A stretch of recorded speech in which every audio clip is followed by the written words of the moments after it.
Thanks for joining in and welcome to The World Now. We begin The World Now from the United States, where a heated exchange ensued between Reps Cedric Richmond and Florida Representative Matt Gaetz on Wednesday during a House Judiciary Committee hearing on the George Floyd Justice in Police Act. The first step by Congress to address a crisis that has embattled the country since George Floyd died in police custody on the 25th of May. Mr. Richmond pleaded with his colleagues not to make a mockery of the debate over the police reform, with what he called useless amendments. We have more in this report.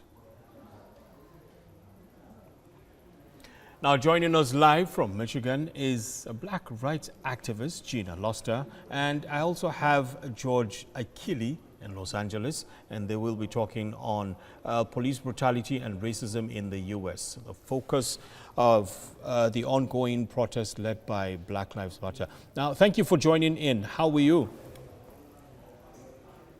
Hi.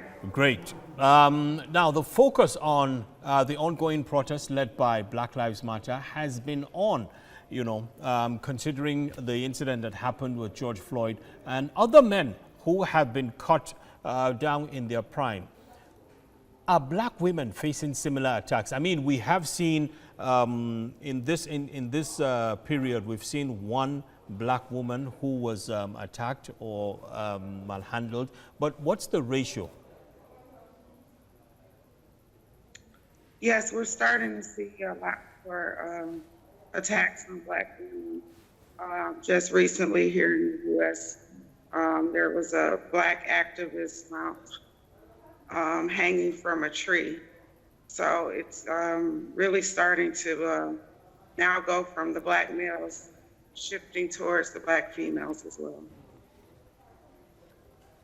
So you have been championing the cause of Flint community and women affected by water pollution. Is the Flint situation also similar with what the black community is facing? Yes, I mean,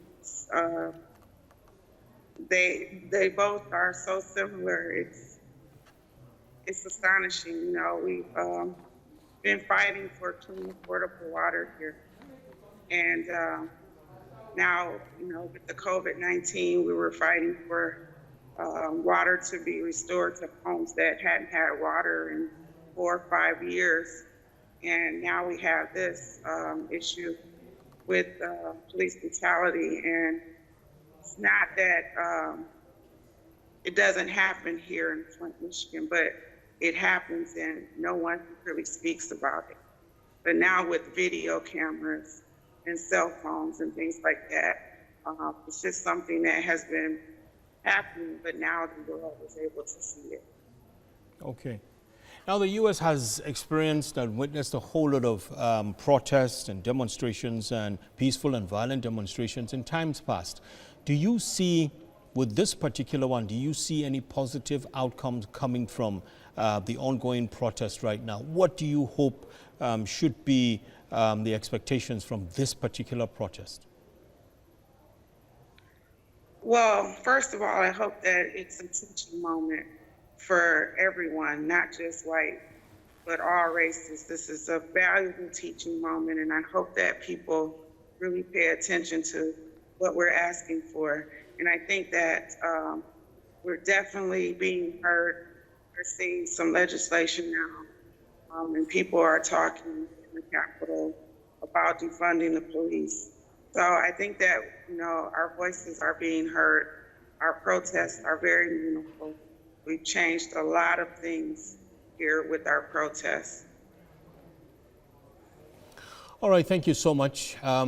Thank you for your time and your thoughts in this direction.